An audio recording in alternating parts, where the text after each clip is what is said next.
ပရလောကရဲ့စမ်းကြယ်တဲ့ဖြစ်ရပ်မှန်တွေကိုစောင့်မျှော်အားပေးနေကြတဲ့မိဘပြည်သူများခင်ဗျာ Ghostland Channel ကနေပြန်လည်ကြိုဆိုလိုက်ပါတယ်ဒီနေ့မှာတော့စာရေးဆရာမြူကိုအလင်္ကာရဲ့လက်ရာဖြစ်ပြီးပရိသတ်တွေအထူးနှစ်သက်ကြတဲ့မူဆိုဖို့တွေရဲ့တောတောင်တွေ့ကြုံဇာတ်လမ်းများကိုတင်ဆက်ပေးသွားမှာဖြစ်ပါတယ်အခုတင်တို့နားဆင်ရမယ့်ဇာတ်လမ်းကတော့မူဆိုဖို့တွေတယောက်တောနက်ထဲမှာမထင်မှတ်ဘဲကြုံတွေ့ခဲ့ရတဲ့ကျွန်ုပ်နဲ့တောနက်ထဲမှာဖုံးတော်ကြီးဆိုတဲ့စိတ်ဝင်စားဖွယ်ဇာတ်လမ်းပဲဖြစ်ပါတယ်အမှောင်ထုထဲကလျှို့ဝှက်ချက်တွေကိုဆရာမြူခိုးအလင်္ကာရဲ့အရေးသားအတိုင်းရင်ခုန်စိတ်လှုပ်ရှားစွာနဲ့အတူတူနားဆင်ကြည့်လိုက်ကြရအောင်ဗျာကျွန်ုပ်နဲ့တောနက်ထဲမှာဖုံးတော်ကြီးနွေရာသီကာလမို့ရွက်ချောက်များတတော်တောင်လုံးကျွေလျက်ရှိသည်တောအုပ်နှင့်တောင်ကုန်းများပေါ်တွင်ပေါက်နေသောတစ်ပင်များမှာအရွက်ပလာချင်းလျက်ရွက်ချောက်များကလေးနှင့်အတူတဖြုတ်ဖြုတ်ကျွေဆင်းနေသည်ရွာမှရှင်းလိုက်ပစ်ကြသောကလေးများမှာယခုလိုရာသီတွင်ရှင်းလိုက်ကြရာဝယ်ရှင်ကတစ်ခေါင်းအတွင်းဝင်သွားပါကအခေါင်းထွက်ပေါက်များကိုပိတ်၍ရှင်းဝင်သွားရာအပေါက်တွင်သို့တစ်ရွက်တကိုင်းချောက်များတွတ်သွင်းပြီးမိရှုတက်ကြ၏အပူဒဏ်နှင့်မိခိုးဒဏ်ကြောင့်တစ်ခေါင်းအတွင်းရောက်နေသောရှင်မှာမိရှုရာအပေါက်မှအတင်းပြန်ထွက်ကြရာတွင်စောင့်နေကြသောကောင်လေးများလက်ချက်ဖြင့်အသက်ပြောက်ရတော့သည်ရှင်းလိုက်သောကောင်လေးများရှိုးလိုက်သောမိကနွေကာလမို့မိဘွားစင်ထွက်ရာနေရာတိုင်းတွင်လောင်စာကအသင့်ရှိနေသည်မို့တောမီလောင်ပါတော့၏တောမီကတတော်တောင်လုံးနေညပတ်လောင်ပြီးလောင်စာရှိရာသို့မိကူး၍သွားနေပါသည်တောမီလောင်ချိန်တွင်တောနေတိရစ္ဆာန်များမှာဘေးလွတ်ရာရှောင်ပြေးကြရကုန်၏ကျွန်ုပ်နှင့်တာဝါဆရာတပည့်နှစ်ယောက်မှာတောမီလောင်ပြီးတပတ်အကြာတွင်အမဲပြည့်ရန်ထွက်လာကြသည်နှွေဦးတုနေ့လယ်ပိုင်းမှာပူပြင်း၆တွေ့စွာရှိနေပါသည်တတော်လုံးတတောင်လုံးလဲပျောင်ရှင်းနေတာတားကောင်တွေဘယ်မှသွားနေကြပြီလဲမဆိုနိုင်ဘူးဟုတာဝါကပြောသည်တောညိုကြီးပဲရောက်ကုန်ကြပြီပေါ့ကွာအဲ့ဒီဘက်မှာကစမ်းပေါက်တွေစမ်းချောင်းတွေပေါ်တော့အပင်တွေစိမ့်စိမ့်ဆူဆူနဲ့တောမီနှစ်တိုင်းလွတ်တယ်လေဟုကျွန်ုပ်ကပြန်ပြောလိုက်သည်ဝေးတယ်ကိုကြီးရဲ့မိုးရင်းဆို2ရက်လောက်သွားရတဲ့ခီးပဲအခုကမိုးရင်းမှမဟုတ်တာကွာတောင်မီလောင်ထားလို့ပျောင်ရှင်းနေတာနေ့တဝက်စာခီးလောက်ပဲရှိမယ်တညအိတ်လောက်အမဲသွားပြစ်ကြတာပေါ့မိုးရသည့်ကာလတွင်အပြိုင်ရိုင်းပေါက်နေသောခြုံနယ်ပင်များတစ်ပင်ငယ်များကြောင့်တောအတွင်းသွာလာရခီးမတွင်တော့လဲတောမီကတရွက်ချောက်များနှင့်ခြုံနယ်များကိုလောင်ကျွမ်းသွားရပျောင်ရှင်းလျက်သွာလာရလွယ်ကူနေသည်ကျွန်ုပ်တို့ယခုအမဲပစ်သွားမိတောညိုကြီးမှာတစ်ပင်ကြီးများခြုံနယ်ပင်များထူပိန်းစွာပေါက်နေပြီးနွေရာသီကာလမှာပင်စမ်းချောင်းများရှိနေသောကြောင့်တောမီလွတ်သလိုတစ်ပင်ကြီးများနှင့်ခြုံနယ်များထူပိန်းနေရနွေကာလတွင်သားကောင်များခိုအောင်တက်ကြ၏တောညိုကြီးအဆက်သို့ဝင်မိချိန်မှာပင်ကျွန်ုပ်တို့မှာအမောပြေသွားရတော့သည်တခြားနေရာတွင်တစ်ပင်ကြီးများအရွက်ကျွေနေကြတော့လဲတောညိုကြီးတောင်ကျောတလျှောက်ပေါက်သောတစ်ပင်ကြီးများမှာအရွက်များစိမ့်ဆူဝေစာနေသလိုခြုံနယ်ပင်များကလည်းစိမ့်ဆူစွာဖြင့်ရှိနေသည်တောညိုကြီးတွင်ပေါက်သောတစ်ပင်ခြုံနယ်များမှာတခြားသောနေရာတွင်ပေါက်သောအပင်များနှင့်မတူဘဲပုံစံတစ်မျိုးကွဲလျက်ရှိနေ၏တောညိုကြီးစဝင်ချိန်မှာပင်ကြေးငှက်တံများနှင့်အတူမြောက်အုပ်စုအော်တံများကြားနေကြရသည်ဟူပူလိုက်တာကွာအခုမှနေရထိုင်ရတက်တာတော့တယ်ဒီမှာခဏနာပြီးထမင်းစားကြမယ်ဒီနေရာကနိုင်ငံခြားဗီဒီယိုကားထဲပါတဲ့တဲကန်နာရကအိုအေစစ်လိုနေရာမျိုးနဲ့တူတယ်အေးစိတ်နေတာပဲကိုကြီးဖို့တရားလုတ်ပြီ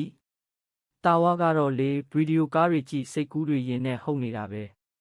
စမ်းချောင်းတစ်ခုအနီးအရောက်မှာတော့ကျွန်ုပ်တို့ဆရာတပည့်မှာချွေးပြန်နေသောခြေလက်မျက်နှာများကိုဆေးကြောလိုက်ကြရင်ပါလာသောထမင်းထုံများဖြေစားနေကြတော့သည်ဟာဒီမြောက်တွေကကြက်တရီတုံးနဲ့ဟိတ်သွားဆန်းမြောက်တွေကိုသွားမောင်းမနေနဲ့တာဝရဲဒီကောင်တွေကလူတွေဘာလို့လဲအာကြီးဆက်စုတဲ့ကောင်တွေထားလိုက်စမ်းပါတော်တော်ဆိုးတဲ့အကောင်တွေတနတ်နဲ့ပြစ်လိုက်စမ်းပါကိုကြီးရမှတ်လောက်တာလောက်ရှိသွားအောင်ကျုံမမြောက်ကိုမတက်တာတာဝရစိတ်ထဲထားမနေပါနဲ့ထမင်းစားစရာရှိတာစားပါကျွန်ုပ်နဲ့တာဝထမင်းစားနေချိန်တွင်မြောက်တအုပ်မှာအနီးအနားတစ်ပင်များသို့ရောက်လာပြီးစူးစမ်းဟန်ကြည့်ရင်တကွီးကွီးအတန်ပြုကအော်ဟစ်နေကြရာတာဝကဒေါသဖြစ်လာဟန်ဖြင့်ထမင်းစားရဲ့၍ခဲဖြင့်လှမ်းပေါက်ရာခဲလုံးလို့ရာတစ်ပင်မြင့်ကြီးများပေါ်တက်ပြေးသွားကြသည်တာဝမှာလက်ပြန်ဆေး၍ထမင်းစားရန်ပြင်းနေချိန်မြောက်များမှာလူနှင့်မနီးမဝေးတကိုင်းများသို့ရောက်လာသောကြောင့်တာဝမှခဲဖြင့်ထပ်ပေါက်ရန်ပြုနေသဖြင့်မနေတာပဲတားမြစ်လိုက်ရသည်ဒီမြောက်တွေကလွန်ကိုလွန်ပါတယ်လူကိုလည်းမကြောက်မလန့်နဲ့စိတ်တူကိုကောင်းလိုက်တာဗျာချားစ်ဒါဝင်အဆိုစကားရှိတယ်ကွာလူဆိုတာမြောက်ကဆင်းသက်လာတဲ့ဒီစကားမှန်နဲ့ပြောရမလားလူလောက်တာလိုက်လို့ရေရခက်ငိုရခက်ဇလန်းတွေရှိတယ်ဘလို့ဇလန်းမျိုးတွေလဲကိုကြီးဖိုးတွေပြောပြပါလားဒီအတိုင်းမရဘူးကွာစကြောလေးဘာလေးဆွဲပေးရမယ်အဲ့ဒါဆိုရင်ပြောပြမယ်ဇလန်းမပြောပြလဲနှိပ်ပေးနေကြပဲဟာအထူးဆန်းလို့ စားတောက်ပြီးချိန်ထိအနာပတ်လည်တွင်ရှိနေသောမြောက်များကိုကြည့်၍ဒေါပွားနေသောတာဝါကိုကြည့်ကာကျွန်ုပ်မှာကြားဖူးထားသောမြောက်များနှင့်ပတ်သက်သောအကြောင်းအရာများကိုသတိရလာမိသည်တာဝါကကျွန်ုပ်ကိုစကြောဆွဲပေးနေချိန်မှာကျုံကြားဖူးထားသောမြောက်ဇလန်းကိုပြောပြရန်အစချီလိုက်တော်သည်ဦးဖိုးမောင်တို့တားအဖ3ယောက်မှာအနောက်ရိုးမှတော်တွင်သို့လွှတ်ဆွဲရန်ရောက်နေကြသည်အိမ်3ပြင်တစ်လုံးများကိုငါးမန်းဆွဲလွှတ်ကြီးများဖြင့်လိုအပ်သလိုခွဲချမ်းဖြတ်တောက်ရန်ဖြစ်သည်လွှတ်ဆွဲခြင်းဆိုသည်မှာလူတရက်ကျော်မြင့်သောလေးတိုင်စင်ပေါ်တွင်ခုတ်လဲထားသောတစ်တုံးကြီးတင်၍လိုအပ်သလိုခွဲစိတ်ဖြတ်တောက်ရသည်ထို့သို့လွှတ်ဆွဲရန်လူ3ယောက်လို၏လွှတ်เสียရသည်လွှတ်ဆွဲရာတွင်ခရာကြသူဖြစ်သည်ခွဲစိတ်မီတစ်တုံးကိုမိသွေးစိန်ထားသောကျိုးဖြင့်တစ်တုံးပေါ်မျက်နှာအမှတ်သားပြုပြီးလွှတ်เสียရာကမြင်းအတိုင်းအလိုက်တင်လွှတ်ဆွဲရစေရန်ချိန်ပေးရသလိုလွတ်မညက်စေရန်တစ်သားတက်တစ်ခုဖြင့်ခွဲချောင်းတစ်လျှောက်ဆွဲလိုက်တက်ကိုရွှေရိုက်လိုက်ဖြင့်လုံနေရသည့်ဆင်အောက်တွင်2ယောက်နေပြီးထို2ယောက်ကလွှတ်เสียတဲ့ပေးထားသောလွှတ်လန်းချောင်းအတိုင်းအလိုက်တင်ဆွဲသွားရုံပင်ဖြစ်သည်တနေကုန်တနေခမ်းတရှဲရှဲတဟဲဟဲမြည်တမ်းဖြင့်လွှတ်ဆွဲအလုတ်ကပင်ပန်းသောအလုတ်ပင်ဖြစ်သည်ဦးဖိုးမောင်မှာငယ်စဉ်လူပြိုပေါက်ကလေးကလွှတ်ဆွဲလာသူဖြစ်၏မိသားစုကိုလည်းသူတက်မြောက်ရာလွှတ်ဆွဲ၍ကျွေးမွေးလာရာသား2ယောက်ပင်လူပြိုအရွယ်ရောက်လာကြပြီဖြစ်သည်သားများအရွယ်ရောက်သောအခါတခြားသူများနှင့်လွှတ်မဆွဲသားအဖ3ယောက်လွှတ်တဆိုင်ထောင်၍ဆွဲကြတော့သည်သားအဖ3ယောက်မှာတနေကုန်တနေခမ်းတစ်လုံးများခွဲစိတ်ဖြတ်တောက်နေကြရာသူတို့ဘေးပတ်လည်တွင်မြောက်များကသူတို့သားအဖ3ယောက်လုတ်ကင်နေသည်ကိုစူးစမ်းကြည့်ရှုနေကြသည်လွှတ်ဆွဲနေသောနေရာမှာတောနက်ပိုင်းကြသည့်အရက်လူအယောက်နေသောအရက်မြောက်မြအပေါ်သောအရက်ဖြစ်၏ညနေဆောင်သောအခါလုပ်ငန်းသိမ်းဆည်း၍စခန်းချရာနေရာသို့ပြန်ခဲ့ကြသည်ဦးဖိုးမောင်တို့သားအဖ3ယောက်ထွက်သွားသည်နှင့်မြောက်အုပ်မှာလွှတ်စင်ပေါ်သူထက်ငါအလူရက်တက်၍ကြံနေရခဲ့ကြသည်နောက်တစ်နေ့မိုးလင်း၍လွှတ်စင်ရှိရာသို့လာကြရာလွှတ်စင်နာသို့မရောက်မီကပင်မြောက်များ၏တကြီးကြီးအော်မီတန်များကြားနေကြရသည်ဦးဖိုးမောင်တို့သားအဖလွှတ်စင်နာရောက်သောအခါစင်ပေါ်တက်နေသောမြောက်အုပ်မှာနီးစပ်ရာတစ်ပင်များပေါ်သို့ပြေးတက်သွားကြသည်အဖေဒီမြောက်ကအတင့်ရဲလာချီလာအမယ်လူလာတာတော့မပြေးဘူးဟုတ်ပေါ့လူကိုယ်တော်မျက်လုံးအပြူသားထိုင်ကြည့်နေတဲ့ကဲကြဝီဖုတ်ဟိသားတို့မြောက်ကတေနေပြီးထင်တယ်ကွာမလှုပ်ဘူးတခြားသောမြောက်များအပင်ပေါ်တက်သွားကြတော့လဲခွဲလက်စတစ်တုံးကြီးပေါ်တွင်မြောက်ကြီးတစ်ကောင်ကစောင်းကြောင်ထိုင်ကမျက်လုံးအပြူသားနှင့်သူတို့ကိုကြည့်နေရသား2ယောက်မှလူကိုမကြောက်သောမြောက်ကိုအံ့ဩစွာပြောဆိုရင်းတားငယ်ဖြစ်သူကမြေပေါ်မှလက်တဆုပ်စာခဲလုံးကိုကောက်၍မြောက်ကြီးကိုပစ်ထည့်လိုက်ရာခဲလုံးကမြောက်ရင်ဘက်ကိုအရှိန်ဖြင့်ထိမှန်တော်လဲမြောက်ကြီးကမပြေးထိုင်ရသားရှိနေသောကြောင့်တေနေသောမြောက်ဖြစ်မှန်ဦးဖိုးမောင်ကတီးလိုက်သောကြောင့်သားများကိုပြောလိုက်သည်ခွဲဖြက်စေတုံးပေါ်တွင်စောင်းကြောင်ထိုင်၍တေနေသောမြောက်သေးကြီးကိုကြည့်ရင်သားအဖ3ယောက်အံ့ဩစွာဖြင့်အနာတိုးကပ်ကြည့်လိုက်ကြရာမြောက်ကြီးတေဆုံးရသောအကြောင်းအရင်းမှန်ကိုသိလိုက်ရတော့သည်အကြောင်းမှာလွှတ်စင်ပေါ်မှဦးဖိုးမောင်ကလွှတ်ချောင်းဆွဲရလွယ်စေရန်လွှတ်ဆွဲရတစ်တုံးကြတက်ကိုနှုတ်လိုက်ရိုက်လိုက်တနေကုန်လုံနေခြင်းကိုအပင်ပေါ်မှလူလုတ်သမျှလိုက်ကြည့်နေသောမြောက်များကမှတ်သားထားကြပြီးလူမရှိချိန်တွင်တက်ကိုနှုတ်လိုက်ပြန်ရိုက်သွင်းလိုက်လှုပ်ရန်တက်ကိုနှုတ်ပုံရ၏ထိုးထိုးလှုပ်ရန်တက်ကိုနှုတ်လိုက်ချိန်တွင်မြောက်ကြီး၏ဝေးစေးမှလွှတ်ချောင်းရတဲ့ဝင်နေရတက်ကိုနှုတ်လိုက်ချိန်တွင်ဝေးစေးကိုညှက်လိုက်သလိုဖြစ်သွားခြင်းကြောင့်မြောက်ကြီးတည်သွားရခြင်းဖြစ်ပါတော့သည်သားအဖ3ယောက်မှလည်းရိတ်ခါ6များသာစားနေရသည်မှာကြာပြီးမှုကြမ်းကြမ်းဖန်ဖန်လာသည်နေသောမြောက်ကိုခုတ်ထစ်ချက်ပြုတ်စားတော့လိုက်ကြတော့သည်ဦးဖိုးမောင်တို့သားအဖများတစ်ခွဲရာမှပြန်လာ၍ရွာသို့ပြန်ရောက်သောအခါသူတို့ကြုံတွေ့ခဲ့ရသောမြောက်ကြီးဂွေးစစ်တက်ညက်၍တည်သောအကြောင်းရွာသားများကိုပြောပြရာရွာသားများမှာပထမအံ့ဩကြ၏ပြီးနောက်ပြုံးရကြကုန်တော့သည်ကျွန်ုပ်ပြောပြသောအစောမတ်၍တေးရသောမြောက်အကြောင်းနားထောင်၍တာဝမှာတဟားဟာအော်ရနေရအပင်ပေါ်မှမြောက်များမှာတကွီးကွီးအော်ရင်ကျွန်ုပ်တို့ကိုအထူးဆန်းစိုက်ကြည့်နေကြ၏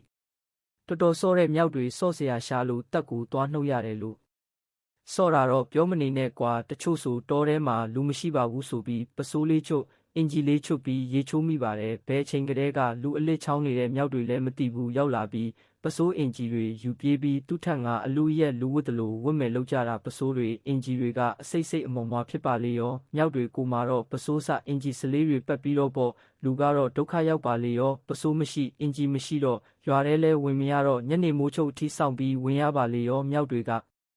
ကအဲ့ဒီလောက်စော့တာမျိုးကွတော်တော်ဆိုးတဲ့ကောင်တွေပဲဖြည်းဖြည်းရဲ့ပါကွတောတဲ့တောင်နဲ့အင်ဂျီပစိုးမရှိတဲ့လူရဲ့ဒုက္ခကိုတွေးပြီးရဲချင်လာလို့ပါအတော်ဆိုးတဲ့မြောက်တွေအဲ့ဒီလူကတော့မြောက်ကိုအတော်ဒေါသဖြစ်နေမှာပဲအဲ့ဒါထက်ထူးဆန်းတာပြောပြမဲ့ဇလန်းတစ်ပုဒ်ရှိသေးတယ်ကွာ မြောက်အကြောင်းလားဆက်ပါအိုကိုကြီးဖိုးတေရဲ့ကျွန်ုပ်တို့ဆရာတပည့်မှာအမဲမပြစ်နိုင်ပဲအေးမြသောအရေးအောက်တွင်ထိုင်ရင်းစကားဆက်မပြတ်နိုင်ပဲရှိနေသည်ကျွန်ုပ်ပြောပြသောမြောက်ဇလန်းကိုနားထောင်၍တာဝတ်တယောက်အတော်မသက်ရေမောနေသည်ကျွန်ုပ်လည်းအမဲပြည့်ရန်ခပ်ပြင်းပြင်းရှိနေသည်မှုတခြားမြောက်ဇလန်းတပုတ်ကိုပြောပြရန်ဇလန်းအစချီလိုက်ပြန်၏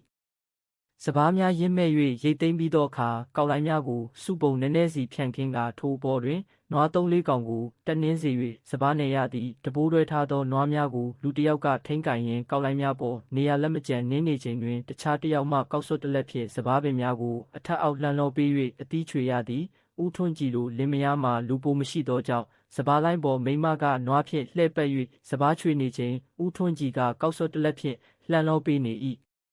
စပားနယ်ရန်နေရတလင်းပြင်ကိုလဲကွက်တစ်ခုတွင်ရိုးပြက်များခုတ်ထွင်ရှင်းလင်း၍မြေသားညီစေရန်ပြုပြင်ကထိုမြေသားကိုနွားချေစိမ့်ကိုရေပြစ်ပြစ်နှင့်ဖြော်၍တုပ်လိမ့်ထားလိုက်သည်နွားချေများခြောက်သွားသောအခါမြေပြင်မှာတင်းရင်မှကျော်သွားပြီးအင်္ဂလိကင်ထားသည့်အလားရှိနေပါတော့သည်ထိုမြေပေါ်တွင်အရေးရစေရန်အမိုးကာများပြုလုပ်ပြီးချွေမိစပားလိုင်းများချ၍စပားချွေခြင်းဖြစ်သည်ဦးထွန်းကြည်တို့လည်းမှာရွာနှင့်အတန်လန်းသောရိုးမတောင်ချေပေးမှတောင်လည်းဖြစ်သည်လင်မယားနှစ်ယောက်စပားချွေနေချိန်တွင်မြောက်များမှာစပားချွေနေသောနေရာနှင့်အနီးဆုံးတစ်ပင်များပေါ်ရောက်လာပြီးတကွီးကွီးအော်ရင်းစူးစမ်းဟန်ကြည့်နေကြသည်နေ့လယ်စာစားတောက်ပြီးသောအခါစပားထက်ချွေကြပြန်၏ညနေဆောင်4 နာရီခန့်အချိန်တွင်နွားများကိုဖြုတ်၍လွှတ်ထားလိုက်ပြီးလူများမှာရေမိုးချိုးစားတောက်ပြီးမိုးဆုံးချုပ်သွားတော့သည်လဲကစပားတင်း200ကျော်ထွက်သည်မို့အ ਨੇ ဆုံးတစ်ပတ်ခန့်အသီးချွေရမည်ဖြစ်ရာလင်မယားနှစ်ယောက်မှာလဲတဲဝင်နေကြခြင်းဖြစ်သည်ည8 နာရီခန့်တွင်လင်မယားနှစ်ယောက်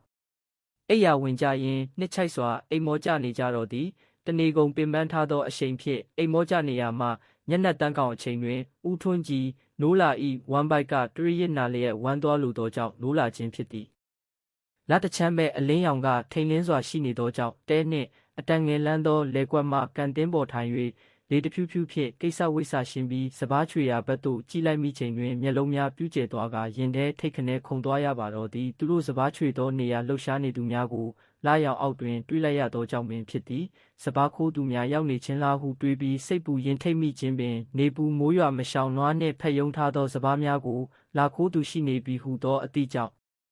မခံကျင်စိတ်ဒေါသစိတ်များယုံကြွလာရင်တဲအနီးအမြန်သွားပြီးတဲကောင်းရင်းနေရန်တွင်ထောင်ထားသောလှမ်းကိုယူ၍စပားချွေရာနေရာသို့ချင်းကပ်လာခဲ့တော်သည်မချွေရသေးသောကောက်ပုံများကိုရွှေပြောင်းနေသူစုပုံနေသူများမှာအဝေးမှလှမ်းကြည့်ရာတေးသေးကွေးကွေးဖြစ်နေသောကြောင့်ကြောတဲ့စိတ်ကနေဖြစ်သွားမိသည်လဲအထက်တောင်ပေါ်တွင်ရွာဟောင်းတစ်ခုရှိနေပြီးတင်းချိုင်းဟောင်းလည်းရှိရာတရေ6တီဟုနာမည်ကြီးရာယခုသူ့စပားချွေသောနေရာတွင်တွေ့နေရသူများမှာတရေတစေမင်းစာများလားဟု၍စိတ်အတွင်းထင်မှတ်သောကြောင့်ကြောက်စိတ်အနှဲငယ်ဝင်သွားမိခြင်းဖြစ်သည်ကြောက်စိတ်ဖြင့်ဦးထွန်းကြည်တွေဝေနေစဉ်ထူးဆန်းသောမြင်ကွင်းတစ်ခုကြောင့်ပါဆက်အဟောင်းသားဖြစ်သွားရပါတော့သည်ပူပူသေးသေးအကောင်များမှာစုပုံထားသောစပတ်ပုံပေါ်တက်၍ဝါပိုးဝါဖြင့်ပြုလုပ်ထားသောနွားထမ်းပိုးကို3-4ယောက်စုထမ်း၍နောက်မှတစ်ယောက်ကတုတ်တစ်ချောင်းဖြင့်လိုက်ကနွားဖြင့်စပားချွေသလိုလုံနေကြခြင်းပင်ဖြစ်သည်ဦးထွန်းကြည်တယောက်ကြောက်စိတ်ကတဝက်အံ့ဩစိတ်ကတဝက်ဖြင့်ပုံထားသောကောက်လိုင်းပုံများကို꿰၍အနီးသို့တိုးကပ်ကြည့်သောအခါမှအဖြစ်မှန်ကိုသိသွားကမပြုံးပဲဝလုံးကွဲရေချလိုက်မိပါတော့သည်သူတွေ့လိုက်ရသောအရာမှာကားမြောက်ဖင်နီဒေတာအခေါ်ခွေးနီးပါးခန့်ရှိမြောက်တအုပ်မှာနေ့လယ်ပိုင်းဦးထွန်းကြည်တို့စပားချွေနေသည်ကိုကြည့်၍ညပိုင်းလူချစ်တိတ်ချိန်တွင်လူများစပားချွေသလိုရှေ့မှမြောက်3-4ကောင်ကနွားလှုပ်၍နောက်မှမြောက်တစ်ကောင်ကနွားများကိုထိန်းသောလူနေရာမှနေကစပားချွေနေကြခြင်းပင်နောက်မှများတောက်မှသူ့မိမဆောင်းသောခမောက်စုပ်ကိုပင်ဆောင်းထားသေးသည်ဦးထွန်းကြည်ရေတံကြောင့်မြောက်များမှာလမ်းဖြတ်၍ခြေဦးတဲ့ရာပြေးလွှားကုန်ကြတော့သည်အတော်ဆိုးတဲ့မြောက်တွေပါလားကျွန်ုပ်မှာလူကြီးသူမများထံမှနားထောင်ဘူးသောမြောက်များနှင့်ပတ်သက်သောဇလန်းများကိုတာဝအားပြောပြရာတာဝတယောက်ပါဆက်မစေးနိုင်ရေမောလျက်ရှိနေပါတော့သည်ညနေဆောင်လေပေါက်ချိန်လဲရောက်ပြီမို့ကျွန်ုပ်မှာရေတောက်ဆင်းမိတားကောင်များပြစ်ခတ်ရန်တောညွေကြီးအတွင်ပိုင်းမှရေကန်ကြီးရှိရာဥတီလာခဲ့ကြ၏တောင်ကျောရေထွက်ပေါက်များမှရေများဖြင့်အိုင်ထုံးနေသောရေကန်ကြီးမှာယခုလိုຫນွေကာလမှာပင်ရေခမ်းမသွားဘဲရေများရှိနေသည်ကံပေးပတ်လည်တွင်တစ်ပင်ကြီးများကရေကန်ကိုအုပ်မိုးလျက်ရှိနေကြ၏နွားဒီယာဒီကာလရေရှားချိန်များတွင်ယခုကန်တို့တားကောင်များရေတောက်ရန်လာလေးရှိရာစောင့်ပြည့်ရန်တွေးထားခြင်းဖြစ်သည်ကျေးငှက်တာရာကာလေးများနှင့်တရိษံပေါင်းစုံရေကန်ကြီးအတွင်ရေလာတောက်ရာမှကျွန်ုပ်မှာစူဖြိုးလာသောစက်ဖားကြီးတစ်ကောင်နှင့်ခြေတစ်ကောင်ပြစ်ခတ်ရရှိ၏ ရရှိလာသောသားကောင်များကိုကျွန်ုပ်တို့နေ့လည်ထိုင်စကားပြောသောနေရာတွင်တည်လာကြသည်ရရှိလာသောသားကောင်များကိုရှေးဥစွာတောတင်မြောက်ခြင်းပြုသည်ကျွန်ုပ်တို့ဒေသတွင်တောတင်မြောက်ခြင်းမှာကားနရွက်ထိတ်ခွာထိတ်ဂျိုထိတ်စသောနေရာများကိုစတိသဘောလိဖြတ်ပြီးတရွက်တွင်ထဲကတစ်ပင်ခွက်ကြားများတွင်တင်၍တောပိုင်တောင်ပိုင်များကိုအုပ်ဖျားတင်မြောက်ကြောင်းပြောဆိုခြင်းဖြစ်သည်ကျွန်ုပ်တို့နှစ်ယောက်လုံးမှာအမဲဖြတ်ခြင်းကိုကျင့်သားရနေကြပြီမို့တနာရီခွဲခန့်အချိန်တွင်ခုတ်ထစ်ပြီးစီးသွားတော့သည်ခုတ်ထစ်ပြီးချိန်တွင်အနားမယူအားသေးပဲထင်းချောက်များရှာဖွေရန်တာဝါအားခိုင်းထားရသလိုကျွန်ုပ်ကလည်းဝါပင်များခုတ်၍3000ခန့်အမြင့်၄တိုင်စင်တစ်ခုဆောက်ပြီးလျှင်အောက်မှထင်းထဲ၍မိမွေးထားသည့်အသားကျက်တိုက်ရန်မိတော့မလိုပဲမိခဲအရှိန်လိုသောကြောင့်တစ်တုံး6ခက်ကြီးများထဲရ၏တစ်တုံးကြီးများမှသာမိခဲများကျနိုင်ပြီးအသားကင်ရန်အနေတော်ဖြစ်ချိန်မှခုတ်ယူထားသောအသားများကိုစင်မော်တင်၍အပေါ်အောက်လံကကင်ပေးနေရသည်တာဝါရီမနက်စောစောအသားကျက်ချိန်လောက်ပြန်ကြမယ်ခုညမအိတ်လို့ဖြစ်တယ်မဟုတ်လားအသားကင်အနှံ့ကြောင့်တခြားတောကောင်တွေလာနိုင်တယ်ဒီနေရာဘေးပတ်လည်မှာမိဘုံ3-4ပုံဖိုးထားပြီးခင်းမပြတ်တန်းထည့်ထားရမယ်ကျွန်တော်ဆက်လုပ်လိုက်မယ်ကိုကြီးဖို့တွေရေချိုးလိုက်လေပူအိုက်နေရောပေါ့ကျွန်ုပ်မှာတာဝကိုမာစရာရှိသည်များကိုမာကြပြီးစမ်းချောင်းတွင်ရေစိမ်ချိုးလိုက်သည်တနေကုန်ပူအိုက်၍ချွေးများဖြင့်စုကပ်နေရအေးမြသောစမ်းရည်ကြောင့်လူကလန်းဆန်းသွားရတော့၏ကျွန်ုပ်ရေချိုးပြီးချိန်တွင်တာဝကိုရေချိုးခိုင်းလိုက်သည်နွေရာသီမို့ထင်းချောက်များကိုတာဝကတပုံတပင်စုပုံထားသည်ကိုတွေ့ရသည်ကျွန်ုပ်တို့ဆရာတပည့်နှစ်ယောက်မှညစာချက်မနေကြတော့ပဲဆက်ချေအသေးအမြင့်တို့ကိုစားဖို့ဖုတ်กิน၍ရေနွေးကြမ်းတောက်ကညစာဖြည့်တင်းလိုက်ကြသည်ညသည်မောင်တထက်မှောင်မဲလာပြီးဖြစ်၏အိတ်တန်းတက်ကြီးငတ်တို့အော်မီတန်မြောက်များအော်တန်ခြေဟောက်တန်များအစပထမမှောင်စတွင်ကြားနေရတော့လေတဖြည်းဖြည်းအတန်များတိတ်ဆိတ်လာပါတော့သည်အသားများမှအစီများကမိခဲများအပေါ်ပြုတ်ကျရာရှက်ခနဲမြည်တန်နှင့်အတူအသားညှော်နှံကမိခိုးငွေများနှင့်အတူပတ်ဝန်းကျင်တွင်လွှမ်းခြုံလျက်ရှိနေသည်ကျွန်ုပ်တို့ဘေးပတ်လည်တွင်တစ်တုံကြီးများဖြင့်ဖိုးထားသောမိဘုံကြီး၄ပုံရှိနေပါသည်အသားညှော်နှံကြောင့်တောတရိษံများရောက်လာနိုင်တော်လဲတောနေတတဝါများမှာမိကိုကြောက်လန့်သောကြောင့်အနာကပ်ရဲကြမည်မဟုတ်ပေရိုးမတော်မို့နှွေပင်ဖြစ်စေကမူညပိုင်းတွင်အေးစိမ့်လာတော့လဲကျွန်ုပ်တို့မှာအသားများအထက်အောက်အကျက်ညီစေရန်လှန်လောပေးခြင်းထင်းမိထည့်ပေးခြင်းတို့ကိုပြုလုပ်နေရသောကြောင့်အေးဒဏ်ကိုမခံစားမိပေကျွန်ုပ်နှင့်တာဝမှာခုတ်ထစ်လာသောဝါများကိုစိတ်ဖြာ၍ချင်းကြားကြီးတစ်ယောက်တစ်လုံးရက်နေကြသည်ကျက်သွားသောအသားများကိုချင်းကြားတွင်ထည့်၍တည်ရန်ဖြစ်သည်စကားတပြောဖြင့်လှုပ်เสียရှိသည်များလှုပ်နေကြရင်တကောင်ရန်အချိန်သို့ရောက်မှန်းမသိရောက်လာပါတော့သည်ကိုကြီးဟိုမှာဘာကောင်ကြီးတွေလည်းမသိဘူးချင်းကြားကြီးလက်စသက်နေသောကျွန်ုပ်မှာတာဝအပြောကြောင့်ဆက်ခနဲခေါင်းမော်၍လက်ကတနက်ကိုအလိုလိုစုပ်ကင်ထားပြီးဖြစ်နေသည်နီရဲမျက်လုံးကြီးနှလုံးကလက်နှိပ်တမီနှစ်လက်ထွန်းထားသည့်အလားအယောင်ထွက်နေသောအကောင်ကြီးတစ်ကောင်ကခက်လန်းလန်းတွင်ရှိသည်ဟာကင်းချီများကောင်ကြီးပဲနည်းနည်းနော်အကောင်ကြီးလားမကြောက်နဲ့တာဝဒီကောင်ကြီးမီးရောင်တွေရှိနေလို့မလာရဲဘူးမီးပုံတွေကိုသာမီးမပြတ်တန်းထည့်ထားအုံးပင်ဤပင်စီလုံးအရွယ်ခန့်ရှိကင်းချီများမှာအသားညှော်နှံ့ရသောကြောင့်ရောက်လာခြင်းဖြစ်ဟန်တူသည်မိဘုံလေးပုံကအရှိန်ပြင်းစွာရှိနေသောကြောင့်ရှေ့မတိုးရဲပဲလှဲ့ပတ်နေရင်နောက်ဆုံးလက်လျှော့ကတောတွင်းဝင်ရောက်ပျောက်ကွယ်သွားသည်ကင်းချီများထွက်သွားပြီးများမကြမီမှာပင်အနံ့ခံအလွန်ကောင်းသောတော်ခွေများရောက်လာကြပြန်၏လူရှိနေသည့်အပြင်မိကိုမဖြတ်ကျော်ရဲသောကြောင့်လက်လျှော့ပြန်သွားကြပြန်သည်ဟာဒီမြောက်တွေကဒီအချိန်ထိမအိပ်ကြသေးဘူးလားမသိဘူ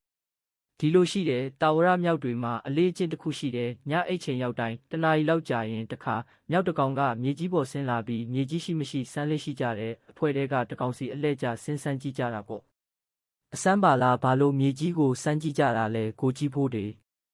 မပြောတတ်ပါဘူးကွာငါထင်တာကအပင်ပေါ်နေကြတဲ့ကောင်လေးဆိုတော့ညမောင်ချိန်မြေကြီးကိုမမြင်ရတော့ရှိမရှိစဉ်းစားနေကြတာလားမဆိုနိုင်ပါဘူးခက်လန်းလန်းတောအုပ်စီမှာမြောက်များဆူဆူညံ့ညံ့အော်ဟစ်တန်ကြောင့်တာဝကိုကျွန်ုပ်ကမြောက်များ၏ထူးဆန်းသောအမူအကျင့်တစ်ခုကိုရှင်းပြလိုက်ခြင်းဖြစ်သည်ကိုကြီးဖိုးတွေဟိုမှာတွေ့လားတိတ်နေတာဝငါခွင့်ပြုချက်မရပဲဘာမှမလုပ်နဲ့ဘာမှလည်းမပြောနဲ့နော်ကျွန်ုပ်ကတာဝကိုမြောက်အကြောင်းရှင်းပြနေချိန်ကျွန်ုပ်တို့အနီးမိဘုံရှိသူရောက်လာသူများကြောင့်တာဝကိုကြိုတင်၍တတိပေးထားလိုက်ရ၏ရောက်လာကြသူများမှာဖြူဝဝကြီးညိုပွဲရာရုပ်တွင်ဖြင့်တင်ကန်းယုံထားသောဖုံးတော်ကြီးတစ်ပါးနှင့်ပိန်ကက်ကမဲနက်နက်အသားရည်ရှိသောဖုံးတော်ကြီးနောက်လိုက်ကပရတယောက်တို့ဖြစ်ကြသည်တကားကြီးတို့ကမူဆိုးတွေလားအသားညှော်နှံ့ရတော့အသားလေးပါလေးအလှခံရအောင်ရောက်လာတာပဲတကားကြီးအရှင်ဖျားကဘယ်ရက်မှာတရင်သုံးပြီးဘယ်ရက်ကိုကြွမှလဲဖျားညကြီးအချိန်နဲ့နေပြီးမို့ခုလိုတောထဲလျှောက်သွားနေတာအနေအများပါတယ် မူဆိုးဖြစ်တဲ့တကာကြီးကလက်နက်ကိုအားကိုးအားထားပြုတယ်တိရစ္ဆာန်တွေကြတော့တွားလက်သေးခြေသေးကိုအားကိုးတတ်ကြတယ်ဘုန်းကြီးတို့မှာလက်နက်ကမေတ္တာလက်နက်ရှိတာမို့မေတ္တာပို့တပီတွားလာနေတော့ဘေးမတွေ့ပါဘူးဘုန်းကြီးတို့နေတာကဟိုးရှိတောင်ရိုးလေးမှာကြောင်းတင်ကန်းစောင့်နေတာလာတာကတကာကြီးစီလာတာပါပဲအသားလာအလူခံတာပါတရဝါတွေကိုမေတ္တာရှိထားတဲ့အရှင်ဖျားအသားစားတယ်ဆိုတော့တပည့်တော်အံ့ဩမိပါတယ်ဘုန်းကြီးတို့ဟာလည်းယဟန္တာအစစ်မရောက်သေးပဲတာမန်ယဟန်တော်အစစ်မှသာရှိသေးတာမို့စိတ်တဘောဆန္ဒကိုမချိုးနှိမ်နိုင်သေးတာမို့အသားစားလိုစိတ်ရှိနေတာမဆန်းပါဘူးတကားကြီးအရှင်ဖျားအလိုရှိသမျှအသားတပည့်တော်လှူပါမယ်အထဲကြွလာပါဖျားကျွန်ုပ်နှင့်ဘုန်းတော်ကြီးတို့စကားအပြန်အလှန်ပြောနေကြခြင်းပင်ကျွန်ုပ်မှာတန်ဃာသူမြတ်များကိုရိုသေလေးစားသောစိတ်ရှိသူဖြစ်သည်ညအချိန်တောကြီးမြတ်မဲတွင်အသားလာ၍အလူခံသောဘုန်းကြီးကိုစိတ်အတွင်းတန်တရားဖြစ်မိတော်လဲရိုသေသေးမေးမြန်းနေခြင်းဖြစ်သည်ကျွန်ုပ်ကအသားလူရန်ပင့်ဖိတ်ခြင်းကိုဘုန်းကြီးကနှုတ်ဆက်လျက်ရှိနေ၏တကားကြီးတို့မီးလင်းဖို့မီးအယောင်ကပူပါပြီးနဲ့ကွယ်ဒီကိုလာလှူပါလားတကားကြီးအကယ်၍အရှင်ဖျားတပည့်တော်တို့စီအလှလာမခံနိုင်ရင်အရှင်ဖျားရဲ့တကားကပ္ပိယကိုလွှတ်လိုက်ပါဖျားဒီလိုမှမဟုတ်ရင်တပည့်တော်တို့မလူနိုင်ကြောင်းမှာကျုပ်စကားကြောင့်ဘုန်းကြီးနှင့်ကပ္ပိယကြီးမှာတိုးတိုးကျ၍စကားပြောဆိုနေကြသည်ကပ္ပိယကြီးကခေါင်းတရရန်ရှိနေသောကြောင့်ငင်းဆန်နေဟန်တူ၏ဘုန်းတော်ကြီးမှကျွန်ုပ်ကိုလာရောက်၍အသားများလှူဒန်းခိုင်းတော်လဲကျွန်ုပ်ကလာရောက်အလူခံမှသာလှူမည်ဟုယတိပြတ်ပြောထားသည်မောင်ပိန်ငါအသားစားခြင်းနဲ့တွားယူလာပေးစမ်း